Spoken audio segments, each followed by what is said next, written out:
અમેરિકાની સ્કૂલમાં ફરી એકવાર ફાયરિંગની ઘટના સામે આવી છે। કેથોલિક સ્કૂલમાં ફાયરિંગ થયું છે। આ ફાયરિંગમાં 2 બાળકોના મોત થયા છે। ફાયરિંગની ઘટનામાં હુમલાખોરનું પણ મોત થયું છે। ગોળીબારમાં 14 બાળકો સહિત 17 લોકો ઘાયલ થયા છે। શાળામાં પ્રાર્થના સભા દરમિયાન આ ઘટના બનવા પામી હતી। પોલીસ દ્વારા જણાવવામાં આવ્યું છે કે હુમલાખોરો અંધાધૂંધ ફાયરિંગ કર્યા બાદ પોતાને ગોળી મારી હતી, જેના કારણે તેનું પણ મોત થયું છે। માર્યા ગયેલા 2 બાળકો 8 અને 10 વર્ષના હતા।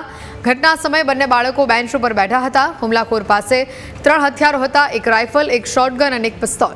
હાલ સમગ્ર મામલે પોલીસે વધુ તપાસ હાથ ધરી છે।